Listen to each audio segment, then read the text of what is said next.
The American Civil War was not an event that burst forth suddenly. Rather, it was the result of decades of escalating tensions between the North and South, primarily over the contentious issue of slavery, but also over states' rights and economic interests.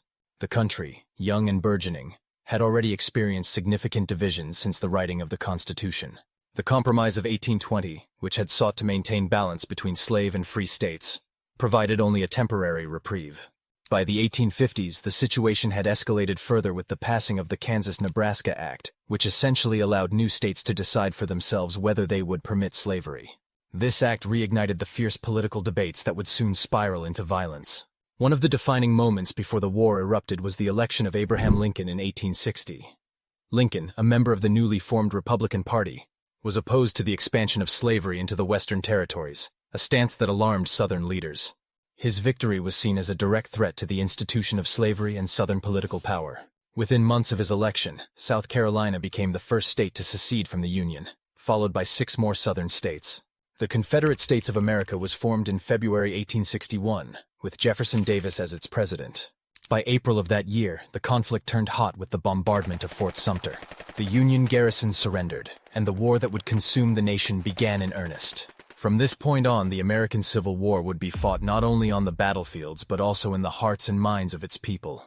Both the Union and the Confederacy rallied behind their causes, preserving the Union and abolishing slavery for the North, and defending their way of life, which was intrinsically tied to slavery for the South. The outset of the war, both sides expected a quick resolution.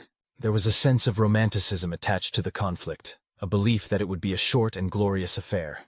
This illusion was shattered at the First Battle of Bull Run, or First Manassas, fought on July 21, 1861.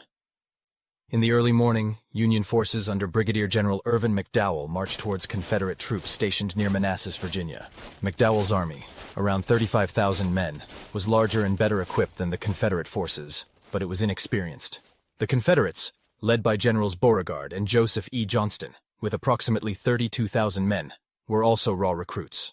The initial stages of the battle seemed to favor the Union.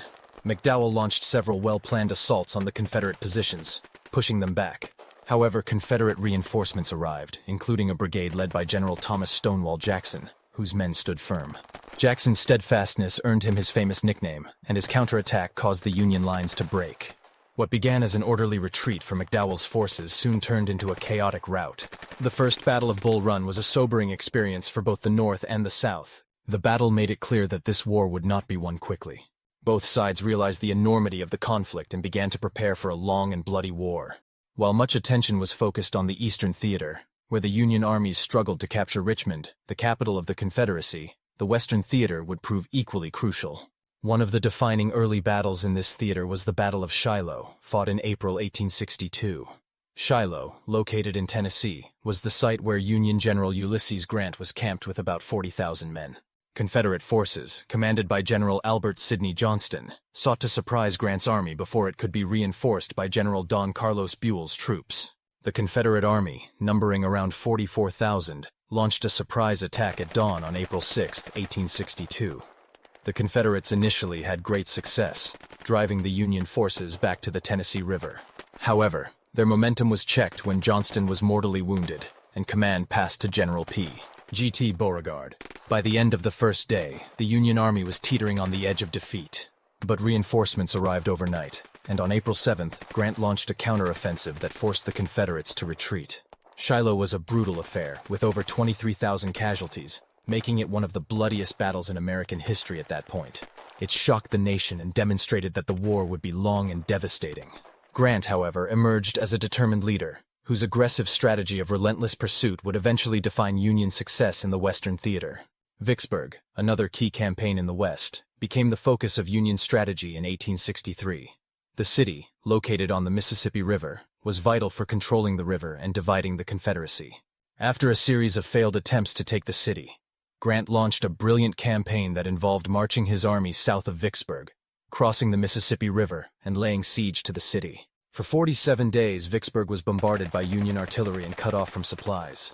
On July 4, 1863, Confederate General John Pemberton surrendered, giving the Union control of the Mississippi and effectively splitting the Confederacy in two.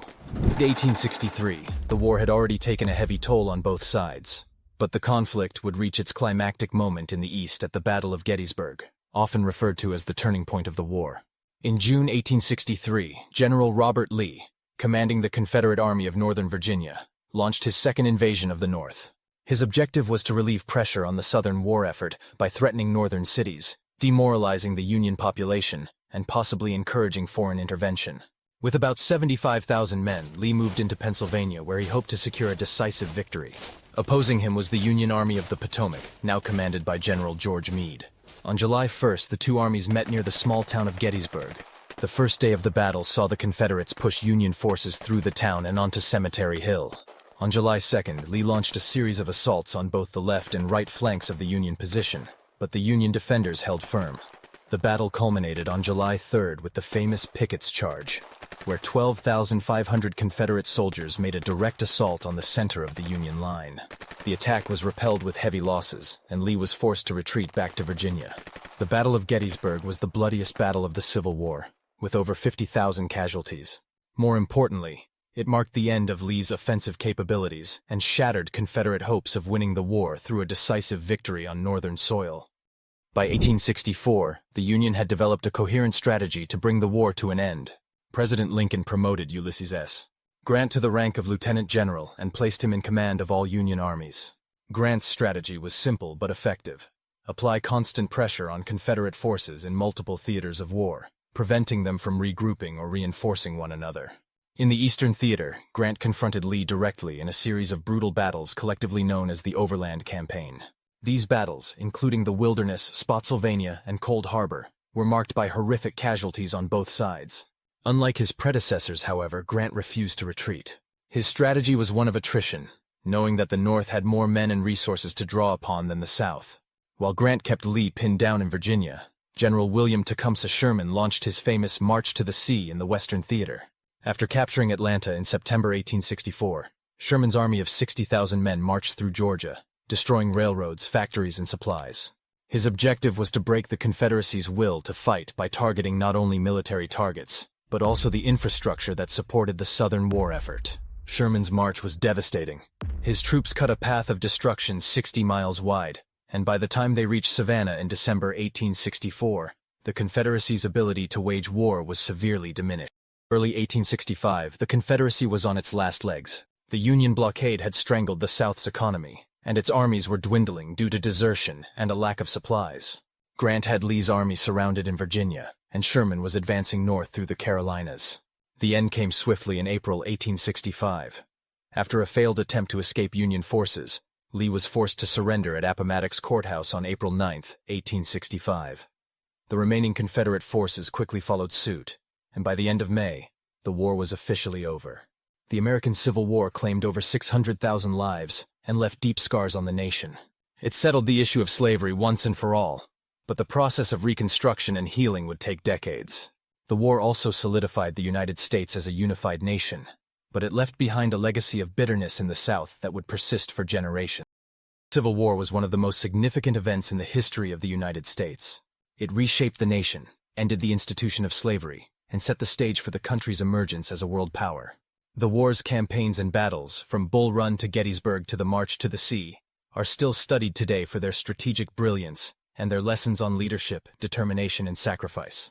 In the end, the war was about more than just the preservation of the Union or the defense of states' rights. It was about defining what kind of nation the United States would be. One built on the principles of freedom and equality for all, or one where the institution of slavery could endure. The victory of the Union ensured that the former vision would prevail, and the country would move forward into a new era of challenges and opportunities.